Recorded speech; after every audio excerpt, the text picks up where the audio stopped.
오늘 이 시간 생명의 하나님이라는 제목으로 함께 은혜를 나누고자 합니다. 오늘 말씀은 우리가 본문을 읽은 것처럼 이삭에 관한 말씀입니다. 여러분, 이삭은 어떤 사람입니까? 아브라함이 100세 때 낳은 그야말로 눈에 넣어도 아프지 않을 만한 그런 금쪽 같은 아들이 바로 이삭이죠. 그런데 이삭에게도 금쪽 같은 아들이 둘이나 있었습니다. 에서와 야곱이죠. 이삭이 노총각으로 지내다가 아버지의 도움으로 나이 40에 리브가를 아내로 맞이하게 되지 않습니까? 그런데 아이가 생기지 않았어요. 그런 아픔을 가지고 이삭이 하나님께 간구하였고 하나님의 은혜로 리브가가 임신을 하였습니다. 그런데 어머니의 태중에서 두 아들이 서로 싸우는 그런 진풍경이 펼쳐지게 되죠.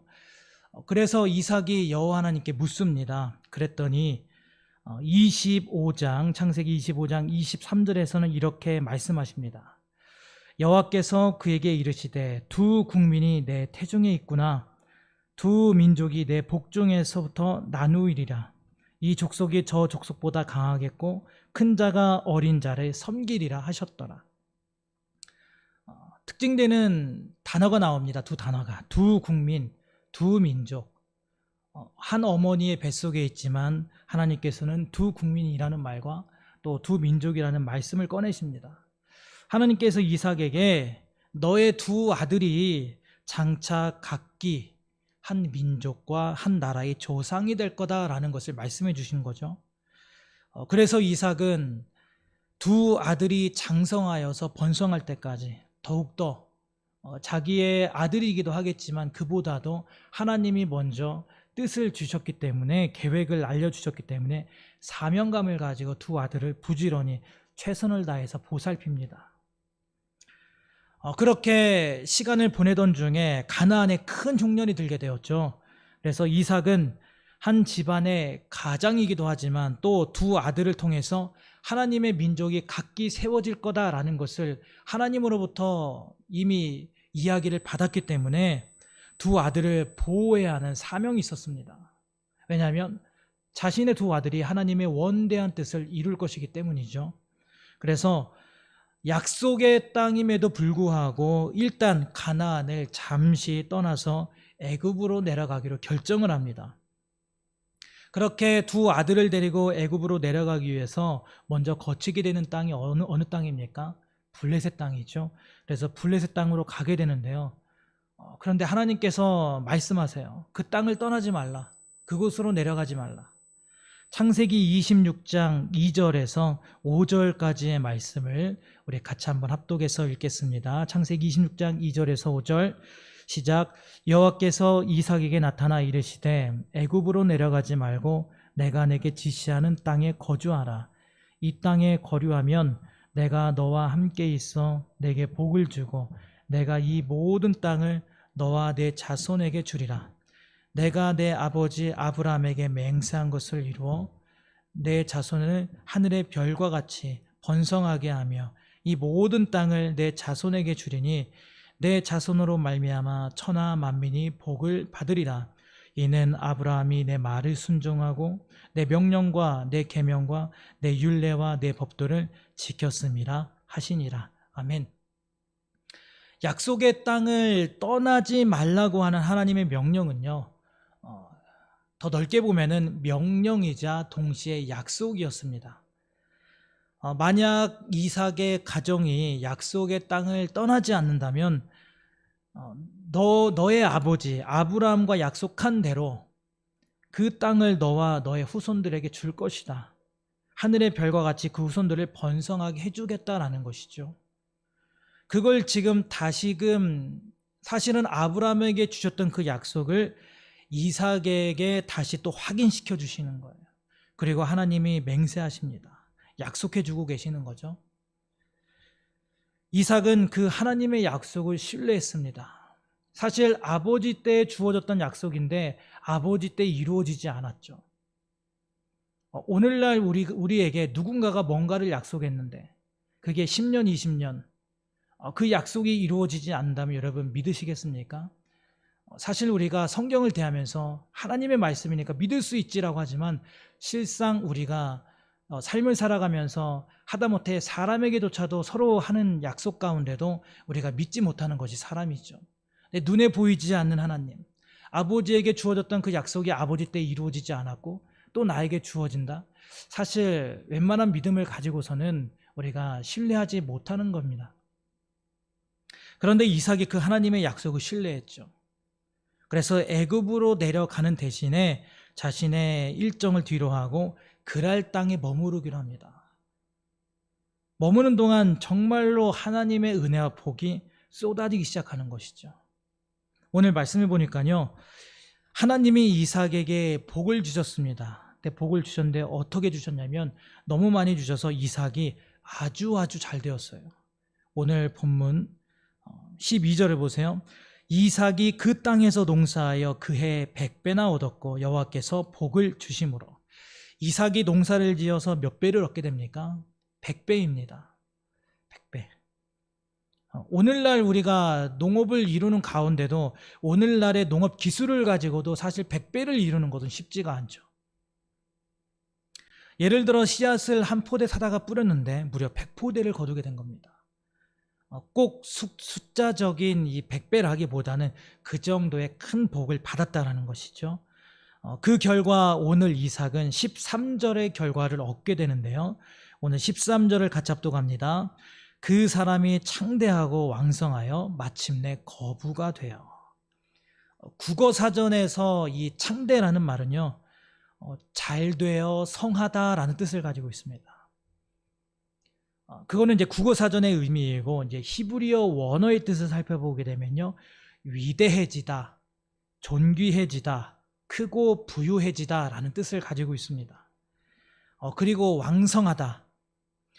왕성하다라는 표현은요, 매우 활발한 것을 왕성하다라고 합니다. 왕성한 활동, 왕성하다는 이야기하는데요. 성경 곳곳에서 보게 되면 점점, 또 갈수록, 또 진행하며, 더 나아가며 이런 뜻을 가지고 있어요. 정리하자면요, 이삭의 인생이 계속 번창해 갔다라는 것을 말씀해 주는 겁니다. 이삭이라고 하는 그런 이름을 들었을 때 주변 사람 누구나 이삭 글쎄 잘 모르겠는데, 들어본 것 같기도 하고 아닌 것 같기도 하고 잘 모르겠는데, 이런 것이 아니라요, 이삭 이름을 딱 듣고 나면 그럼 잘 알지. 그 사람, 그 이삭을 모르는 사람이 어딨어. 완전 유명한 사람이잖아. 그 정도로 아주 활발하게 활동하면서 모두가 알만한 유명인사, 공인이 되었다는 이야기입니다. 그리고 마침내 누구나 인정하게 되는, 누구 하나 시비 걸 만한 사람이 없는 거부 부자가 되었다라는 것이죠. 이렇게 이삭은 하나님의 철저한 보호 아래, 글 아래 머무를 수가 있었고요. 또 각별한 하나님의 은혜 속에서 큰 세력과 재물을 얻게 되었습니다. 이삭이 그랄 땅에 머무르게 된 이유가 무엇입니까? 가뭄이었어요. 지독한 가뭄. 지독한 가뭄을 피해서 가나안을 떠나려고, 그래서 애굽으로 내려가라고 하였지만 하나님께서 약속의 말씀을 주셨고 내가 지시하는 곳으로 가라. 그래서 그랄 땅에 머무르게 됩니다. 여전히 상황은 가뭄의 상황이죠. 그러나 하나님께서 정말 우리 일반적인 생각으로는 상상할 수 없는 은혜와 복을 주셨다는 것이죠. 흉년을 당하고 난 후에 현실적인 생존의 위협 앞에서 그때 생존의 위협을 앞두고 믿게 된 하나님의 약속은요, 여러분, 뜬구름 잡는 허풍이 아니라 실제다, 이건 진짜다, 진리다라는 것을 이삭이 실제적으로 목격을 하게 된 것입니다. 그런데 오늘 14절에 보면 한참 잘 나가고 있었던 이삭을 배아파하는 사람들이 등장을 합니다. 시기하고 질투하는 사람들이 있었던 것이죠. 14절 말씀을 보세요. 양과 소가 떼를 이루고 종이 심이 많으므로 블레셋 사람이 그를 시기하여, 블레셋 사람들이 배아파하는 겁니다. 거기에다가 종교가 다른 사람, 자신들과는 종교가 다른 사람, 하나님을 믿는 사람이 잘 되니까 블레셋 사람들이 배가 아팠던 것이죠. 그래서 어떻게 합니까? 15절을 보세요. 그 아버지 아브라함 때 그 아버지의 종들이 판 모든 우물을 막고 흙으로 베었다. 예전에 아버지 아브라함이 파놨었던 그 우물을 지금 아들 이삭이 사용하고 있는 거예요. 그랄 땅으로 갔을 때 예전에 아버지가 우물을 파놨었지, 그곳에 가서 내가 그 우물을 사용하면서 살아야겠다 라고 했었는데요, 그 모든 우물을 다 흙으로 메워버린 것이죠. 여러분, 갑자기 왜 우물 이야기가 나오고 있을까요? 오늘 본문을 읽으셔서 알겠지만 우물 이야기가 계속 여러 스토리를 통해서 나오고 있습니다. 이삭이 현재 하나님이 말씀하신 그 그랄 지역에서 우물을 중심으로 집을 짓고 삶의 터전을 잡았기 때문이죠. 지금이야 어느 곳을 가든지 수도꼭지를 틀면 물이 나오지만 예전에는 그런 시설이 없었기 때문에 동네마다 깊은 우물을 하나씩 파서 온 동네 사람들이 그 물을 길러다가 먹었던 것이죠. 이 우물에 대해서는 우리나라도 예전에 마을마다 다 우물이 있었죠. 그렇기 때문에 오늘 우리가 생각하는 어떤 우물의 이미지, 생각과 이 당시 우리 옛날 조상들이 생각하던 그 우물, 그리고 오늘 이 이삭이 생각하는 그 우물의 의미와 생각은요, 조금의 차이가 있는 것이죠. 왜냐하면 우물은 사람의 생명과 직결되어 있기 때문입니다. 물을 확보하지 않은 상태에서는 일상의 삶을 살아갈 수 없었고요, 농사를 지을 수도 없었습니다. 그래서 전국 어디를 가든지 삶의 터전을 잡는 기준은요, 그래서 집을 세우는 기준은요, 우물을 확보할 수 있는 곳이었습니다. 가능한 거리. 그렇다 보니까 이때 당시는 얼마나 많은 우물을 소유하고 있냐가 오늘날로 말하면요, 부동산이 몇 개냐, 건물을 몇 채를 가지고 있냐 하는 것처럼 우물을 가지고 있다는 것이 부와 또 세력의 그런 측정 단위가 되기도 했었습니다. 이런 배경을 가지고 우리가 생각을 한다면요, 블레셋 사람들은 자기들의 땅에서 우물을 확보하고 있는 그런 이삭에게 잔뜩 불만이 있었던 거예요. 자, 그러면 지금 이 블레셋 사람들이 이삭의 우물을 흙으로 메운 것은 어떤 행동입니까?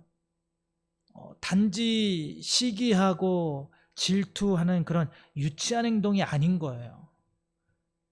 이삭의 삶의 터전을 뒤흔들고 또 이삭의 목숨을 위협하는, 또 이삭이 소유하고 있는 재산 중에서 생명을 가진 재산들이 있죠. 짐승이라던가 또 종들이라던가 이런 사람이나 짐승의 목숨을 위협하는 행동이었던 겁니다.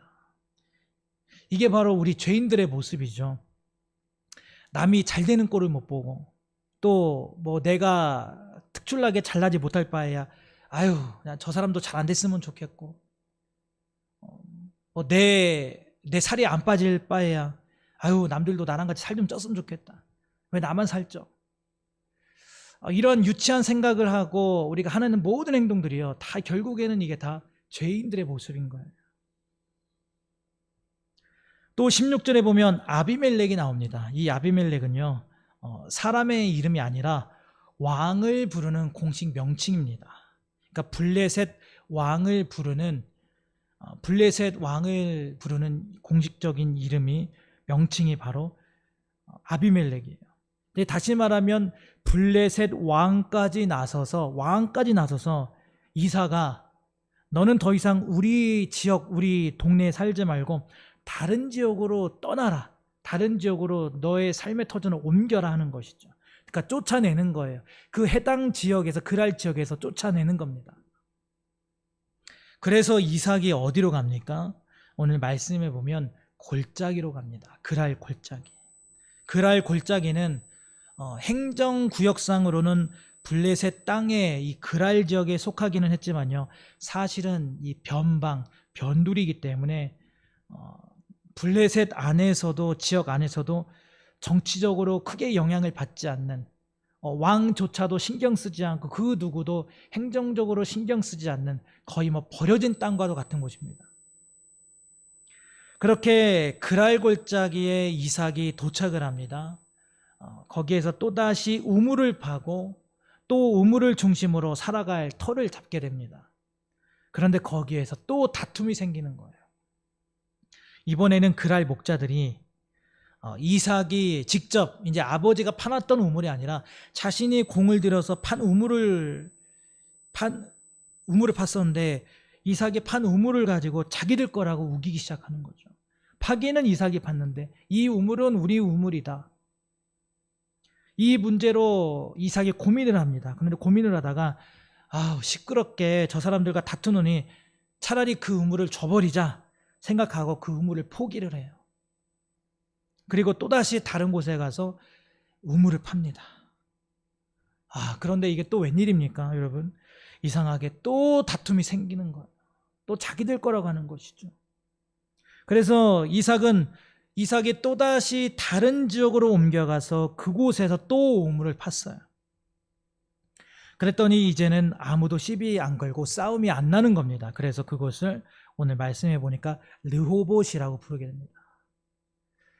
여러분, 오늘 우리가 이 말씀을 대하면서 뭐를 생각할 수 있을까요? 다툴 일이 있을 때, 그래, 우리가 예수 믿는 사람들이니까 다투지 말자. 다투지 말고 양보하자. 그냥 줘버리자. 하나님이 다 아시니까 줘버리자. 누가 시비 걸면 그래, 우리 예수 믿는 사람들이니까 싸우지 말고 우리가 차라리 한 걸음 물러서고 자리를 비키자. 여러분, 오늘 말씀은요, 그런 말씀이 아닙니다. 물론 오늘 말씀을 통해서 우리가 예수 믿는 사람들로서 예수의 마음으로 우리가 상대를 이해하고 또 용서도 베풀고 또 양보도 하자, 그런 교훈을 우리가 얻을 수도 있겠죠. 그러나 오늘 말씀은요, 우리의 생명이 하나님께 있다는 것, 우리의 인생은 하나님의 손에 달려 있다는 것, 바로 그걸 말씀해 주고 있는 겁니다. 여러분, 이 물이라고 하는 물질은요, 옛날이나 지금이나 외국이나 우리나라나 똑같이 우리 인간에게 반드시 필요한 부분이죠. 아무리 과학기술이 발전했다고 하더라도요, 우리 인간에게 물은 필수적입니다. 물 없이 살 수 있는 존재는 아무것도 없습니다. 특히 사계절이 뚜렷한 우리나라와는 달리 이 팔레스타인 중동 지역은요, 건기와 우기로 구분이 되죠. 그렇기 때문에 건기에는 강수량이 굉장히 적습니다. 매우 적은 건조한 지역이기 때문에 우리나라에서 생각하는 우물, 우리도 물론 옛날 선조들이 우물을 중요하게 생각했겠죠. 그러나 우리나라에서 생각하던 그 우물의 생각과 중동 지역 사람들이 생각하는 우물은요, 여러분, 그 가치와 중요성에 있어서는 차원이 달랐습니다. 이들에게 있어서 우물은 자신의 생명뿐만 아니라, 나뿐만 아니라 내가 사랑하는 가족, 또 더 넓게 생각하면은 우리 마을, 또 가축들, 이런 거의 생명들과 직접적으로 연결되어 있는 그런 부분이었어요. 그런데 이 우물을, 중동 지역에서 이 우물을 얻기가 쉽지 않았던 것이죠. 우물을 파기 위해서는요, 오늘날도 마찬가지입니다. 물을 얻기 위해서는 수도를 파잖아요.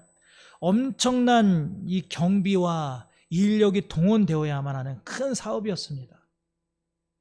그렇기 때문에 이 우물의 소유권을 놓고요, 역사를 보게 되면요, 부족들 간에 치열한 전쟁까지 일어났습니다. 우물이 뭐라고? 그 우물 하나를 놓고 부족들 간에 전쟁이 일어나는 거예요. 그것을 차지하겠다라고. 그러니까 어느 정도로 이들에게 이 우물의 가치가 있었는지 여러분 아시겠죠?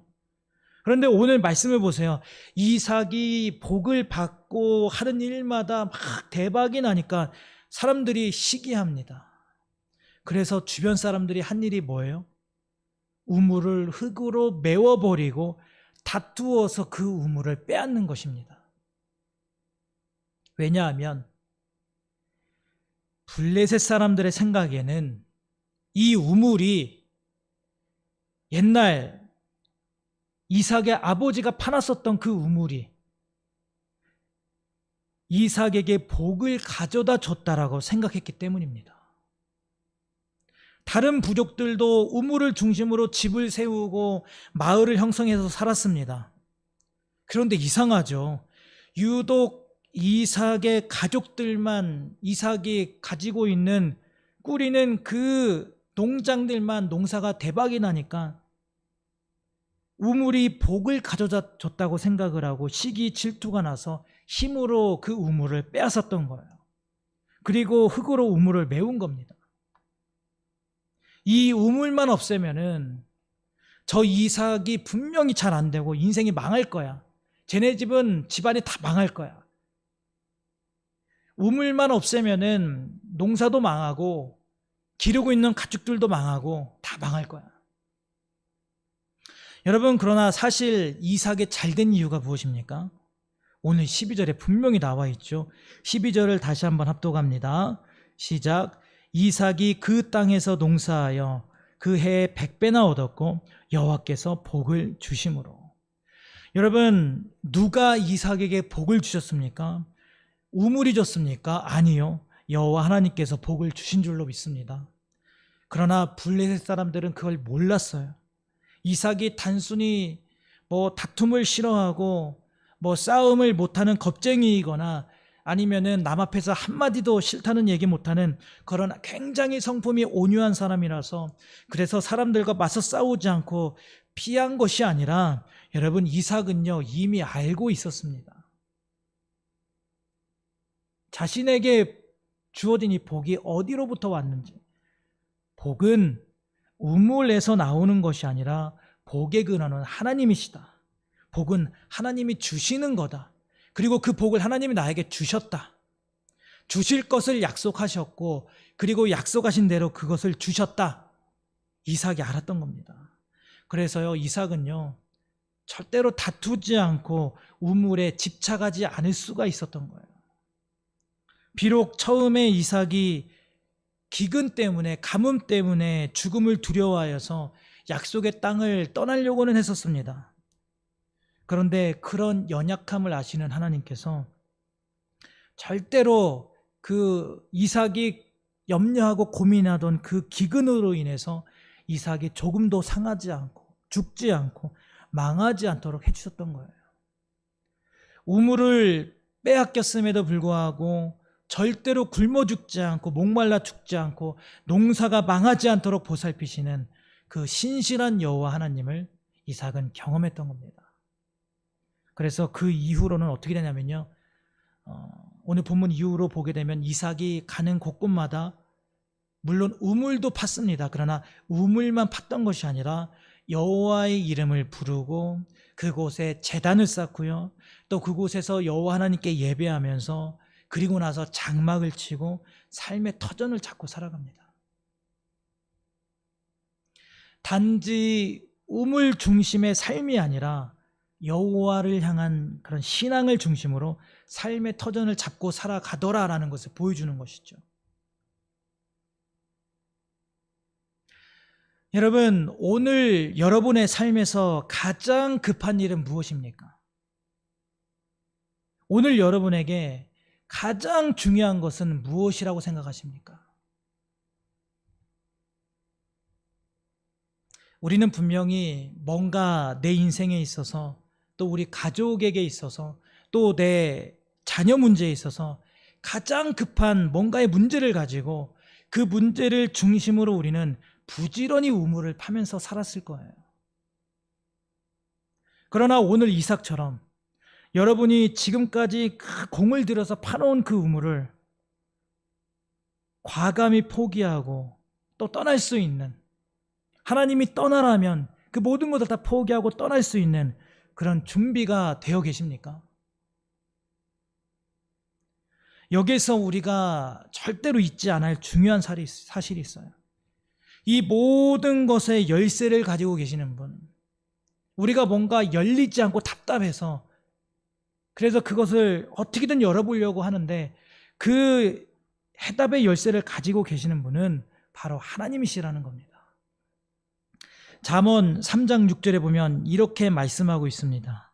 너는 범사의 그를 인정하라. 그리하면 내 길을 지도하시리라. 이 범사라고 하는 것은요, 우리 인생의 모든 일을 말합니다. 큰 일이든 작은 일이든, 뭐 내가 해결할 수 있는 일이든, 뭐 아무렇게 생각하지 않고 그냥 넘어갈 수 있는 일이든, 어떤 일이든지 간에 모든 조그만 것에서부터 큰 것까지 모든 일을 다 범사라고 합니다. 그런데 우리 삶의 어떤 순간에도 하나님을 인정하라는 것이죠. 근데 우리가 보통 하나님을 언제 인정합니까? 뭔가 해결되지 않고 답답한 일, 뭐 그것이 우연이든 아니면 뭐 누군가를 통해서든 아니면 하나님의 기적적인 그런 일을 통해서든 뭔가가 해결이 되고 나면은 그제서야 우리는 하나님을 보통 인정하고 인식을 하죠. 그리고 그것을 우리는 하나님의 은혜라고 생각합니다. 그러나 성경에서는요, 내가 해결할 수 있는 일이건 해결하지 못하는 일이건, 그래서 하나님만 바라봐야 하는 일이건 어떤 일이건지 간에 다 하나님을 인정하라고 말씀하세요. 기억하라는 거예요, 하나님을.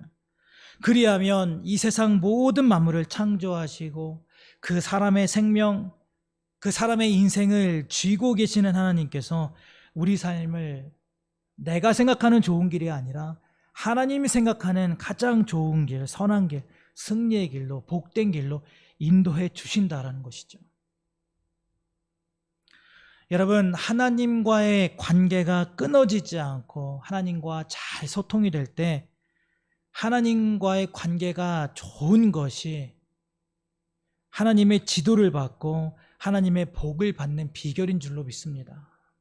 이 말씀을 믿는다라면요, 이 말씀을 믿는다라면 앞으로 우리 인생에 어떤 일이 가장 시급하고 중요한 일이 되어야 한다고 생각하십니까? 여러분이 범사에 하나님을 인정하고 또 그 인정하는 길로 인생인 길로 살아간다라고 이제는 결심을 하신다라면은 그럼 앞으로 내 인생에 어떤 일이 가장 시급하고 중요한 일이 되겠습니까? 학생들에게는요, 공부가 정말 중요해요. 제일 중요하죠. 청년들에게는 좋은 직장에 들어가는 거 너무너무 중요합니다. 그래서 본인의 꿈을 좀 더 명확하게 이루고 인생 성공하는 거 정말 중요하죠. 돈을 많이 벌어서 좋은 일 하는 거 중요합니다. 돈을 많이 벌면은 하나님의 일을 위해서 우리가 더 힘껏 우리가 섬길 수 있죠. 훌륭한 사람 되는 거 정말 중요합니다. 그러나 그보다도 먼저 여호와 하나님을 인정하고 하나님께 예배할 줄 아는 사람이 되는 것, 언제나 내 앞에 계시는 그 하나님께 내가 기도할 줄 아는 사람이 되고 내 앞에 계신 그 하나님이 하시는 그 말씀을 내가 듣고 사랑하고 또 그 말씀대로 내가 살아가는 사람이 되는 것, 그래서 내가 좋은 신앙을 가진 사람이 되어서 하나님을 기쁘시게 하는 사람이 되는 것, 여러분, 그것이 오늘 우리 인생에 가장 시급하고 중요한 일이 되어야 할 줄로 믿습니다. 우리의 신앙이요, 무엇보다도 가장 중요하다라는 거예요. 이삭은 자신에게 복을 주시고 또 자신의 그 생명을 다루시는 분이 하나님이라는 것을 정확하게 알았기 때문에 사실은 인간적으로 생각하면 우물이라는 것이 너무너무 자신에게 중요한 거였습니다. 아무리 생각해도 우물은 자기한테 정말 가장 중요한 것이었어요. 그럼에도 불구하고 우물에 연연하지 않고 쉽게 포기할 수 있었던 이유가 무엇입니까? 내 생명 하나님이 가지고 계시다. 내 인생 하나님이 가지고 계시다. 내가 지금까지 받은 복 하나님이 주시는 것이다 라는 것을 확실하게 알았기 때문입니다. 만약에 이삭이 눈앞에 어떤 이권이나 이득을 위해서, 기득권을 유지하기 위해서 죽어도 우물을 양보하지 않고 자신의 종들을 다 앞세워가지고 만약에 그 블레셋 사람들과 싸웠다라면 어떻게 됐을까요? 그냥 평생 우물 때문에 이 우물 내 우물이라고, 절대 네 우물 아니라고, 우리 아버지가 판 거라고 그렇게 소유권 주장하면서 평생을 그렇게 싸우면서 살아갔을 거예요. 그러나 이삭은 우물을 지키고 그 이권을 유지하는 것보다 어차피 복은 하나님이 주시는 거니까 어디 가면 어때? 다른 데 가서 우물 파면 어때? 어차피 복은 하나님이 주시는 건데. 그렇기 때문에 쉽게 우물을 포기할 수 있었고, 또 그런 믿음을 가진 그런 이삭이 절대적으로 블레셋 사람들에게 비웃음을 안 당하고, 또 그 사람들이 생각하는 것처럼 세상 망하지 않도록 하나님께서 가는 곳곳마다 쉽게 우물을 얻을 수 있도록 하나님께서 그렇게 은혜를 주셨던 겁니다. 여러분, 우물이요, 맞습니다. 우물은요 중요합니다. 사람의 인생에 물이 중요하지 않은 사람이 어디 있겠습니까? 그러나 우물이 그렇게 중요해 보여도요, 결코 우물에 소망이 있지 않습니다. 끝까지 우물을 우리가 움켜잡고 쥐고 있다라고 해서 결코 우물이 우리 인생에 복을 주지 않는다라는 거예요. 오늘 성경을 보세요. 우물에 집착하는 사람이 누구였습니까? 믿음을 가진 이삭이 아니라 믿음이 없는, 하나님도 모르는 그런 이방 민족 블레셋 사람들이었어요. 그랄 사람들이었습니다. 여러분, 진정한 우리의 생명줄은 다른 것이 아니라 바로 하나님이신 줄로 믿습니다. 하나님의 사랑이 우리를 살리셨고, 그 하나님의 뜨거운 사랑은 예수 그리스도를 통해서 십자가에서 분명히 증명된 줄로 믿습니다. 생명을 내어주기까지 우리를 그만큼 사랑하신 거예요. 그렇기 때문에 결코 우리 하나님의 자녀들은요, 그 우물 하나 때문에 결코 죽지 않게 하십니다. 망하지 않게 하세요. 예수가 우리의 우물이요 생명수가 되는 줄로 믿습니다. 오늘 이 말씀을 기억하시면서요, 이제는 우리가 저마다 조금씩 파놓은 그 우물에 우리가 연연하고 집착할 것이 아니라 우리를 살리신 주님을 굳게 믿고 앞으로 주님께서 우리 인생을 어떻게 삶을 이끌어 가실지, 어떻게 복을 주실지, 내가 우물이 아니라 하나님을 부여잡고 살아갈 때 하나님께서 어떤 은혜와 또 어떤 인생으로 우리를 인도하실지 기대하면서 끝까지 우리가 믿음의 길을 걸어가는 모든 분들이 다 되실 수 있기를 주님의 이름으로 간절히 소망합니다.